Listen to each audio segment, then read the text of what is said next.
히브리서 12장.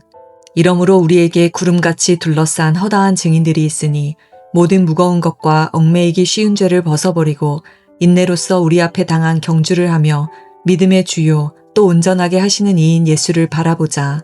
그는 그 앞에 있는 기쁨을 위하여 십자가를 참으사 부끄러움을 개의치 아니하시더니 하나님 보좌 우편에 앉으셨느니라. 너희가 피곤하여 낙심하지 않기 위하여 죄인들이 이같이 자기에게 거역한 일을 참으신 일을 생각하라. 너희가 죄와 싸우되 아직 피 흘리기까지는 대항하지 아니하고 또 아들들에게 권하는 것 같이 너희에게 권면하신 말씀도 잊었도다. 일러스되 내 아들아 주의 징계하심을 경히 여기지 말며 그에게 꾸지람을 받을 때에 낙심하지 말라. 주께서 그 사랑하시는 자를 징계하시고 그가 받아들이시는 아들마다 채찍질 하심이라 하였으니 너희가 참음은 징계를 받기 위함이라. 하나님이 아들과 같이 너희를 대우하시나니 어찌 아버지가 징계하지 않는 아들이 있으리요. 징계는 다 받는 것이거늘 너희에게 없으면 사생자요 친아들이 아니니라. 또 우리 육신의 아버지가 우리를 징계하여도 공경하였거든 하물며 모든 영의 아버지께 더욱 복종하며 살려하지 않겠느냐.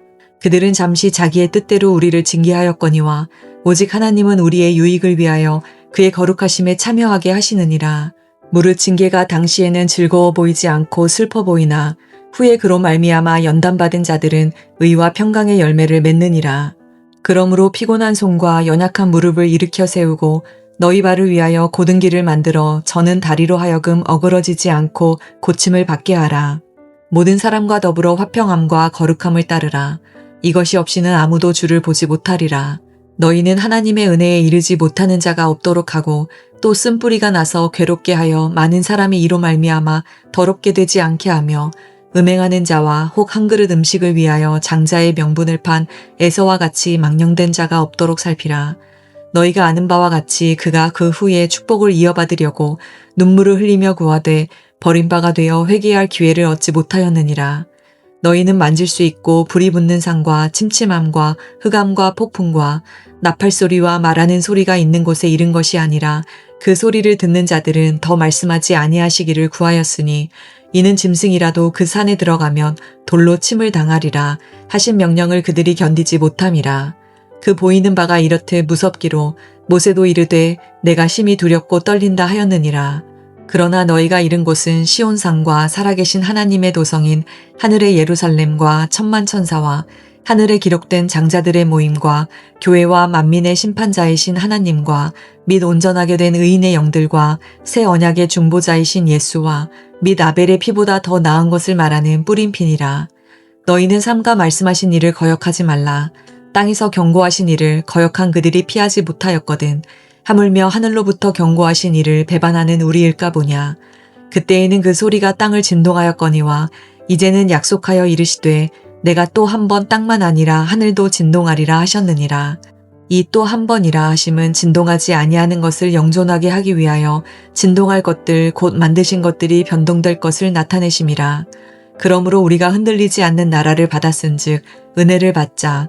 이로 말미암아 경건함과 두려움으로 하나님을 기쁘시게 섬길지니 우리 하나님은 소멸하는 불이심이라. 아멘.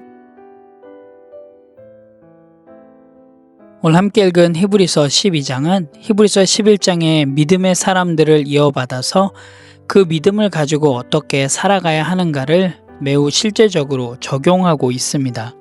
1절에서 3절의 말씀을 보면 믿음의 경주를 하라라고 이야기해 주고 있는데요. 1절에 3절의 말씀의 핵심 이미지는 신앙을 경주에 비유하고 있습니다. 그런데 여기서 중요한 세 가지 요소가 발견이 되는데요. 첫 번째는 버려야 할 것들, 두 번째는 가져야 할 태도, 그리고 세 번째는 누구에게 집중해야지 되는지에 대해서 이야기해 주고 있습니다. 첫 번째로 버려야 할 것들은 1절에 보게 되면 모든 무거운 것과 얽매이기 쉬운 죄를 버려야 된다라고 이야기를 해 주고 있습니다. 무거운 것들과 얽매이기 쉬운 죄는 우리의 신앙생활 가운데 우리를 방해하는 요소들을 이야기를 합니다. 그리고 두 번째 중요한 요소인 가져야 할 태도는 인내라고 이야기를 해 주고 있습니다. 그리고 집중해야 될 대상은 바로 예수님임을 이야기해 주고 있는데요. 2절에 있는 것처럼 믿음의 주요 또 온전케 하시는 이인 예수를 바라보자 라고 이야기를 하면서 우리가 믿음의 경주를 함에 있어서 집중해야 될 대상은 바로 예수님임을 이야기해 주고 있습니다. 신앙을 믿음의 경주로 비유하면서 히브리서 저자는 신앙은 단거리 질주가 아니라 끝까지 가는 경주임을 이야기해 주고 있습니다.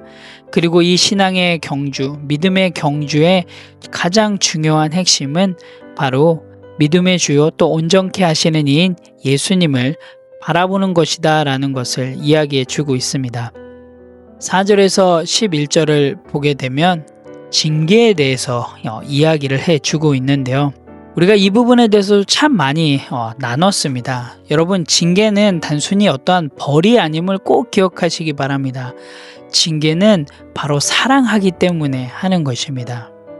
사랑하기 때문에 징계하고 또한 그 징계를 통해서 다시금 돌아오게 하는 것이 징계의 목적임을 여러분 꼭 기억하시기 바랍니다.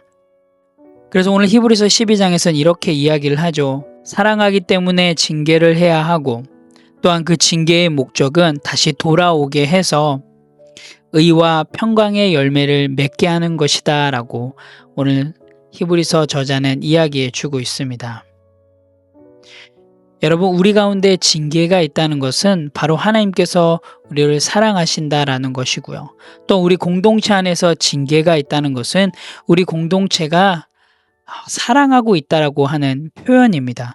그리고 또한 그 지체가 죄를 깨닫고 회개하고 다시 돌아오기를 원하고 있다라는 것을 증거하고 있는 것입니다.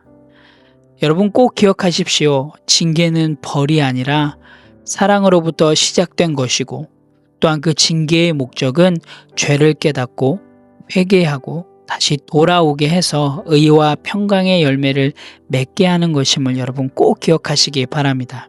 12절에서 17절의 말씀을 보면 공동체 안에서 바로 서라고 권면해 주고 있는데요.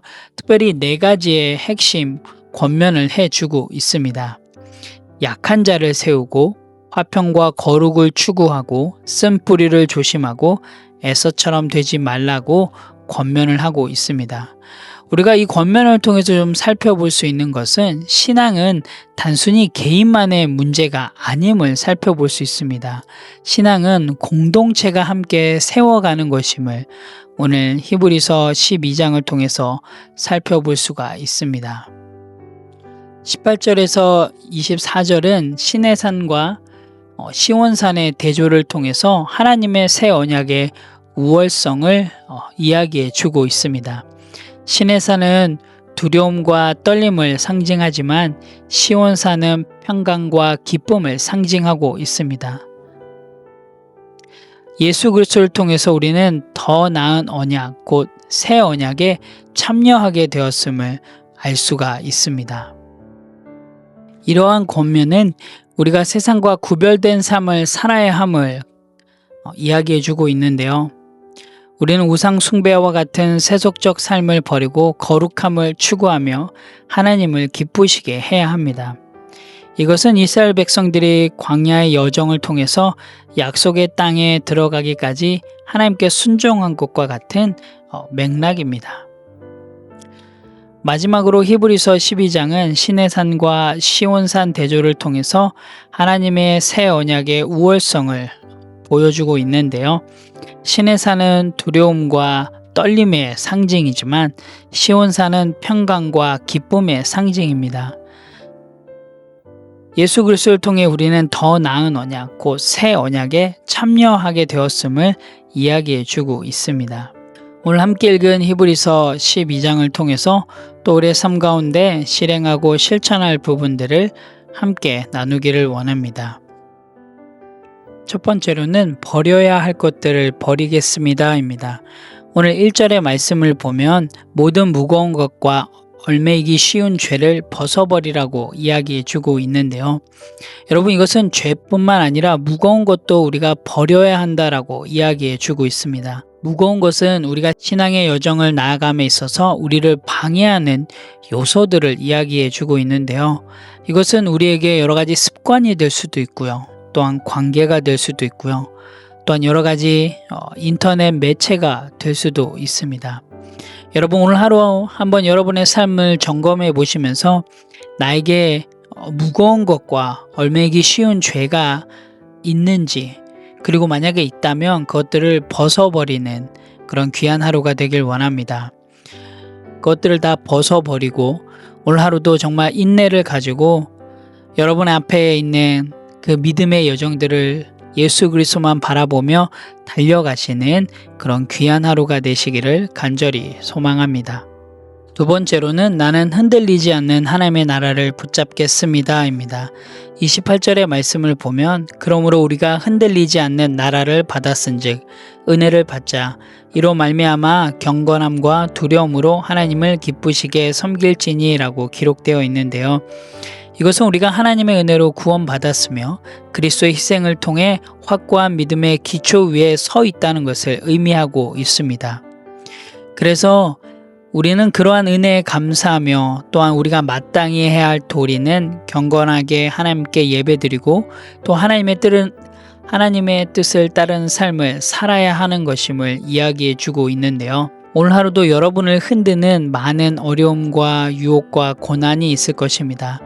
세상은 우리 믿는 자들을 가만히 두지 않습니다. 비록 세상 속에서 우리가 살아가고 때론 흔들릴 수도 있지만 여러분 우리가 속해 있는 나라는 흔들리지 않는 나라입니다. 여러분 그 나라의 백성으로서 오늘 하루도 정말 예수 그리스도만 바라보고 믿음의 경주를 묵묵히 감당하시는 그런 건강한 성도가 되시기를 간절히 소원합니다. 함께 기도하겠습니다. 하나님 참 감사합니다. 하나님 오늘 우리 믿음의 경주를 끝까지 달릴 수 있도록 하나님 힘을 허락하여 주시옵소서. 예수님만 바라보게 해주시고 우리의 무거운 것과 죄들을 내려놓을 수 있도록 인도하여 주시옵소서. 어려움 속에서도 하나님을 신뢰하며 나아가게 도와주시고 또한 징계를 통하여서 정말로 더욱더 믿음 안에서 성장할 수 있도록 인도하여 주시옵소서. 하나님 우리의 삶이 거룩과 화평을 추구하며 정말 흔들리지 않는 하나님의 나라를 붙잡고 하나님을 경외하며 나아가는 그런 귀한 하루 될 수 있도록 인도하여 주시옵소서. 감사드립니다. 예수님의 이름으로 기도합니다. 아멘.